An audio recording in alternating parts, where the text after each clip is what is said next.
MSW Media. Hello, and welcome to the Martin Sheen Podcast. With yours truly, Martin Sheen, of course, and I'm delighted to be your host for this podcast pilgrimage, where the destination is the journey itself. Along the way, I plan to share stories and personal memories of some of the many people, places, and events that have helped to shape my lifelong, happy, and continuing struggle as an artist and a man to unite the will of the spirit with the work of the flesh. I also hope to explore poetry as a powerful form of expression and communication by proxy, as it were, and how poetry is such a vital and necessary component of our spirituality and our public discourse. And from time to time, I'll invite friends, fellow actors, poets, scholars, and family members to join our pilgrimage and discuss what inspires their artistic journey. And so, friends, let us begin.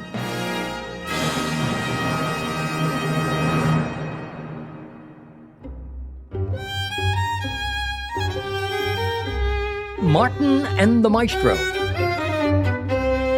In January 1976, I began work with a feature role on a film called The Cassandra Crossing at the Cinecittà Studios in Rome.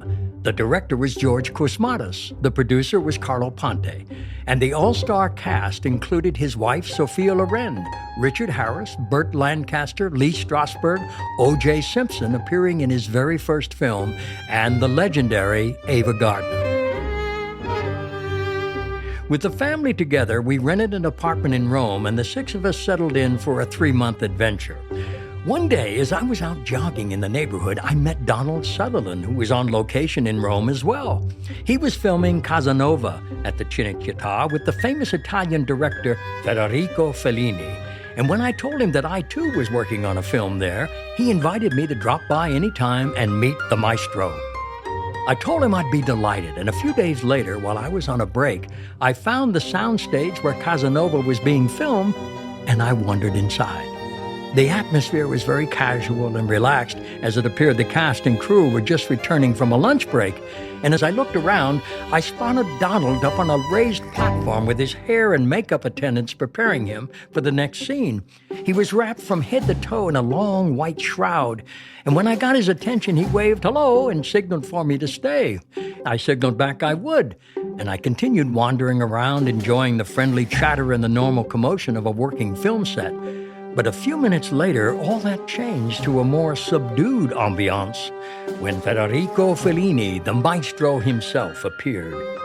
He wore a sport jacket and tie and a hat that didn't seem to fit. Nonetheless, his presence was captivating, and I couldn't take my eyes off him as he mingled here and there with this one and that.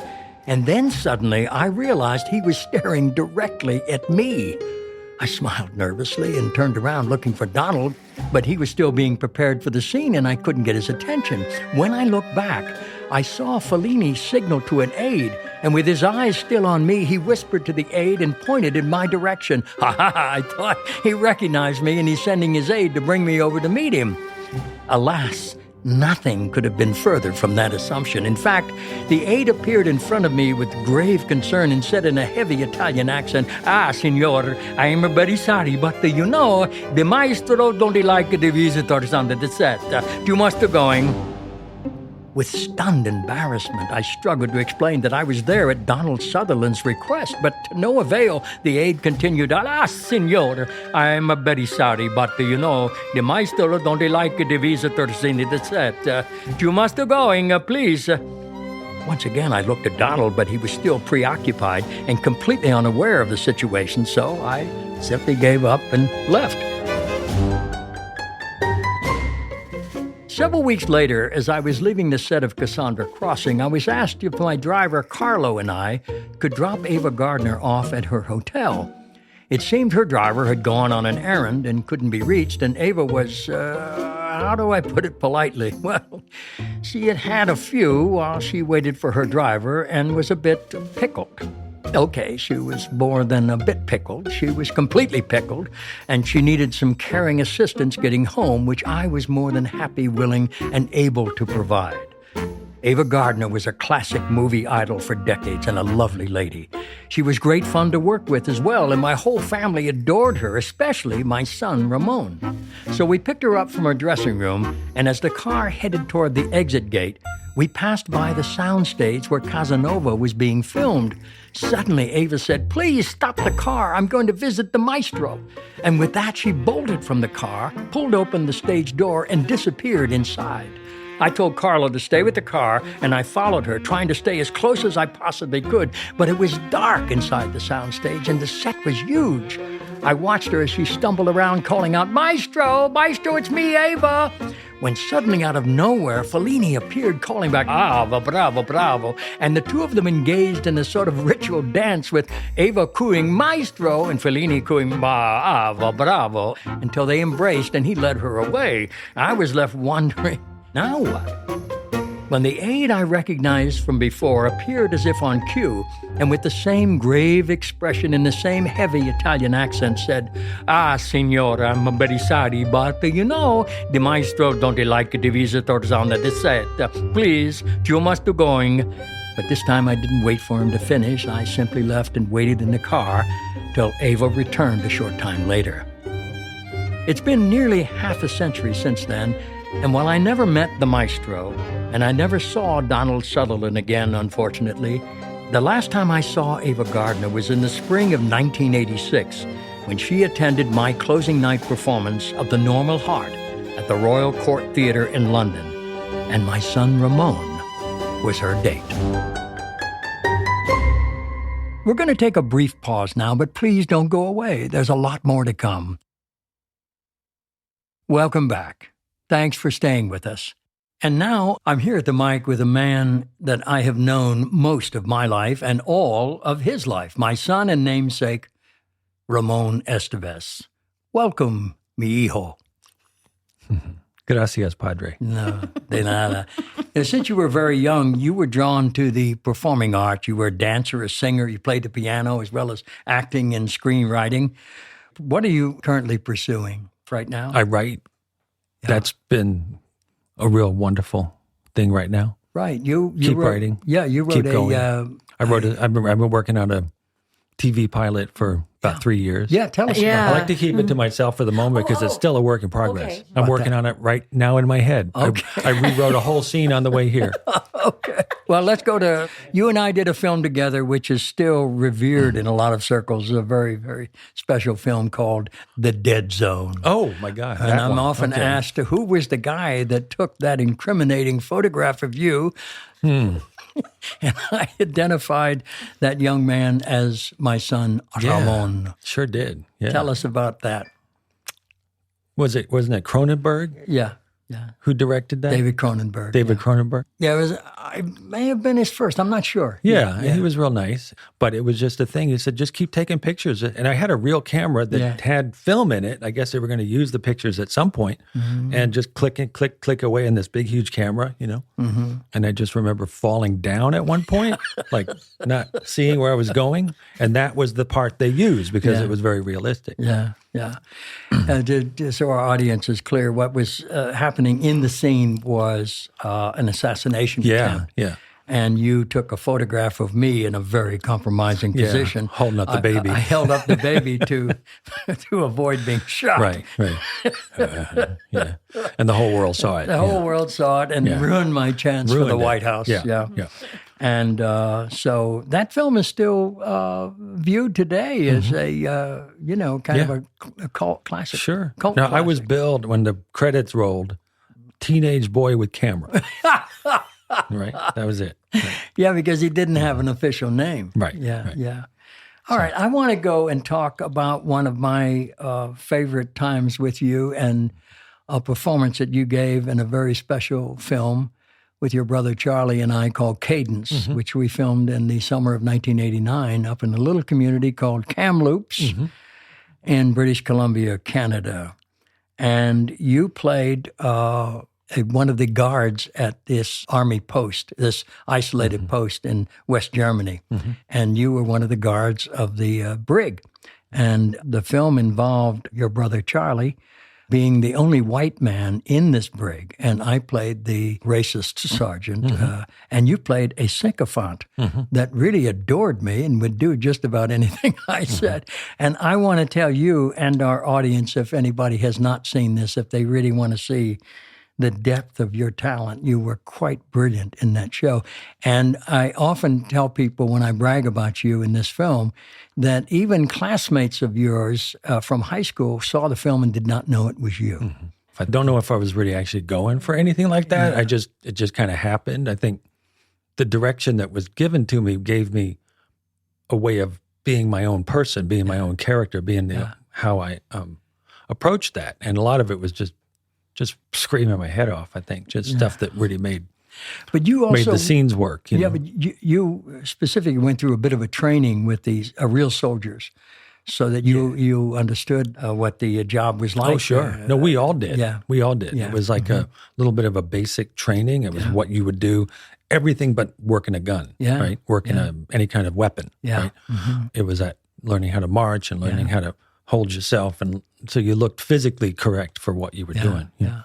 So we were filming up in this very remote community, and we had Lawrence Fishburne, and here we were, you and I and Charlie, in a scene together. And I said to Charlie, "Who's going to believe that we're not, father and son in the same scene?" And Charlie said, "Who the hell cares? Yeah. They're not going to be worried about that. They're following the scene." When you took that part, you were going to play another part. Yes, I was. And that other part got filled by Murray Abraham. F. Murray Abraham came in. Who came to work. Yeah. And I remember, talking to him a few times, and all the other actors on the set, all the background people and artists were all calling him that Salieri guy. Right? He had just won the Academy Award. Yeah, because he played Salieri. Yeah. And but I remember having a real, good couple conversations with him. So that was nice. I was so fond of him. I just adored him. And he came in at a very critical moment because I had to step up into the role of the villain, and that left the role of the judge advocate open, and we had to move very quickly. And he came instantly.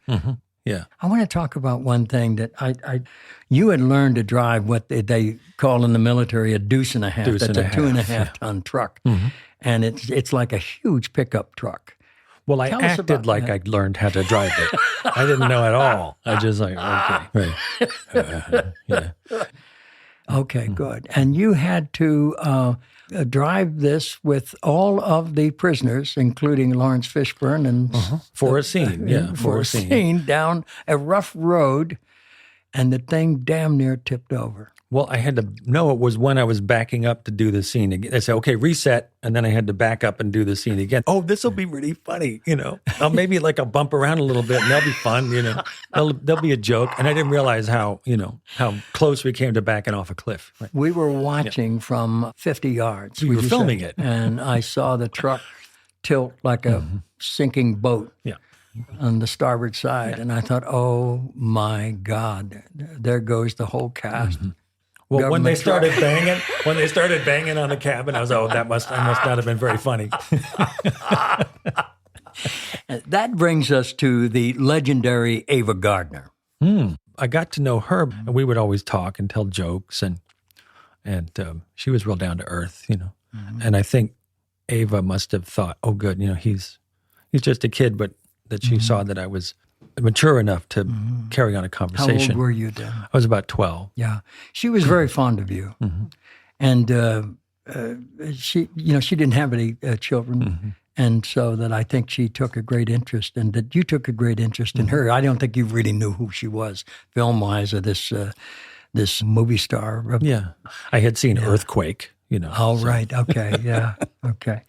But I was always so really proud of you that you were so kind to her, and that she responded. And 9 years later, you were 22, 23, and that last night of the play in London of the Normal Heart, she was your date. And so she was. Yeah, she was. We sat in right in the middle of the theater, and it was nice. She kind of settled into it, and I kind of told her what the play was about to see, okay, are you okay with the subject matter? You know what's going on here? She goes, "Oh, yeah, I get it. What was the audience response? They must have known who it was. I heard a lot of people were watching Ava watch the play. A little bit, but there was one moment where, whoever, some of the other people in the theater that were in the lobby saw me with her. Like, obviously they thought, oh, that guy's with her.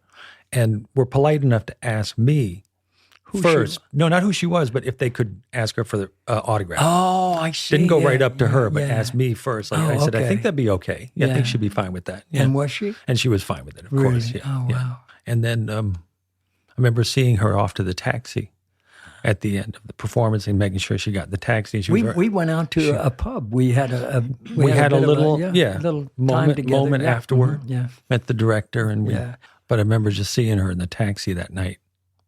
She was wearing a necklace. It was like 3 pearls deep around her neck, just this beautiful black. And I kind of knew, I felt like that's the last time I'm going to see her. Really? Yeah. That was the last time I saw her. Yeah. Mm-hmm. I've thoroughly enjoyed this time with you, and I thank you for coming Likewise. all the way out here That's fine. to share some thoughts and feelings, and we'll sign off with that. I love you, kiddo. Thanks for joining us. This next selection is a deeply personal poem I wrote that I'm certain every parent can relate to. It's entitled simply, A Father to a Son. I thought I knew from whence you came and assumed to know the why, and so I drew the chart you'd take and pressed you do or die.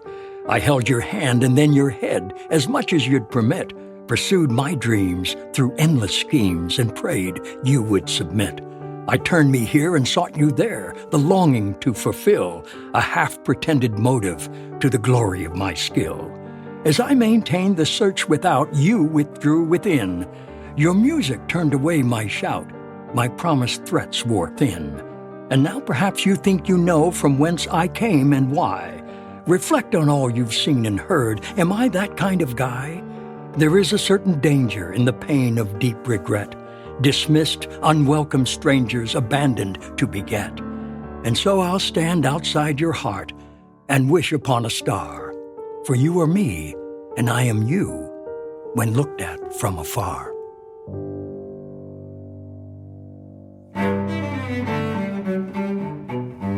Consider this, the sunset and the little boy. A father took his little boy to the seashore to observe the sunset, which that particular evening was spectacular. As the sun disappeared on the horizon, the little boy tugged at his father's hand and said, "Oh, Daddy, do it again, do it again."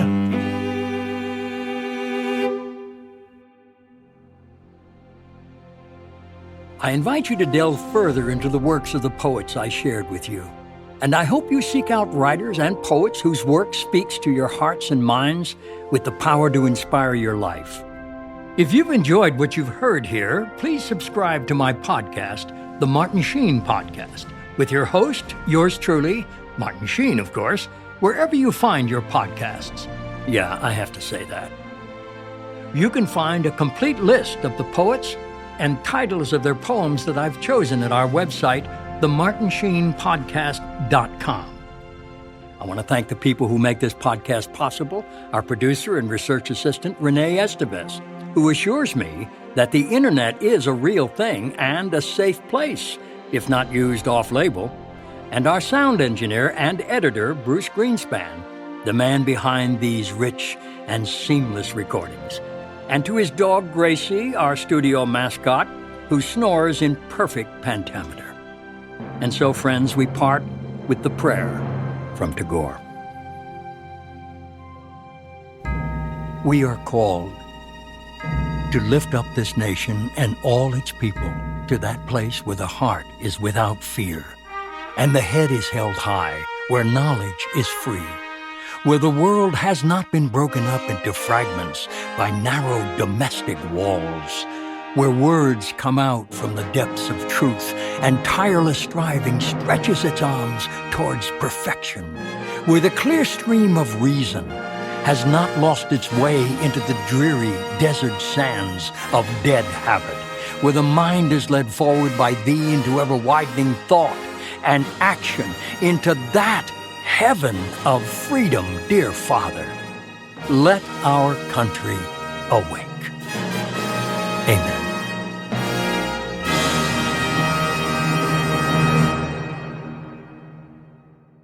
The Martin Sheen Podcast, all rights reserved. No part of this podcast may be reproduced, distributed, or transmitted in any form without prior written consent of the author and TE Productions. A Father to a Son and Martin and the Maestro by Ramon Estevez, a.k.a. Martin Sheen, is included here by granted copyright permission.